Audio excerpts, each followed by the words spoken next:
మీరు ఏ విధంగానూ ధర్మశాస్త్రాన్ని పాటించడం ద్వారా నీతిమంతులుగా మారలేరు లేదా క్రీస్తుతో సరైన స్థానాన్ని పొందలేరు.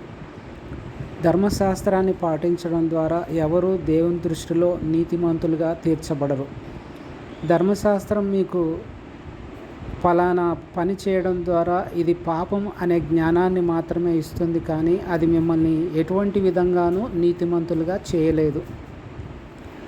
క్రీస్తుతో నీతిమంతులుగా మారడానికి ఏకైక మార్గం ఆయన శిలువపై సాధించిన మరియు ముగించిన పనిపై విశ్వాసం కలిగి ఉండటం ద్వారా మీరు నీతిమంతులుగా తీర్చబడతారు.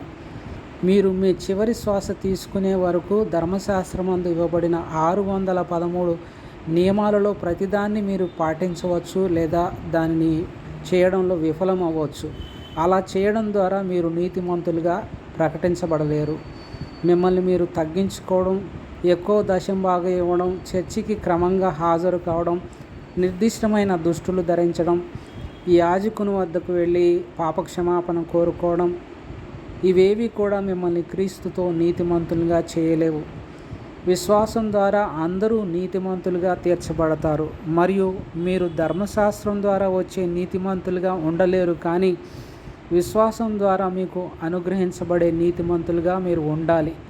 కాబట్టి యేసు చేసిన చివరి పనిపై విశ్వాసం క్రీస్తుతో నీతిమంతులుగా మారడానికి ఏకైక మార్గం. మరియు మీరు ధర్మశాస్త్రాన్ని పాటించడం ద్వారా దేవునితో నీతిమంతులుగా మారలేకపోతే, అంటే దేవుని వాక్యం నిజం, ఆయనే మార్గం, సత్యం మరియు జీవం, క్రీస్తు ద్వారా మాత్రమే తప్ప ఎవరూ తండ్రి వద్దకు రారు, మీ క్రియలు కాదు.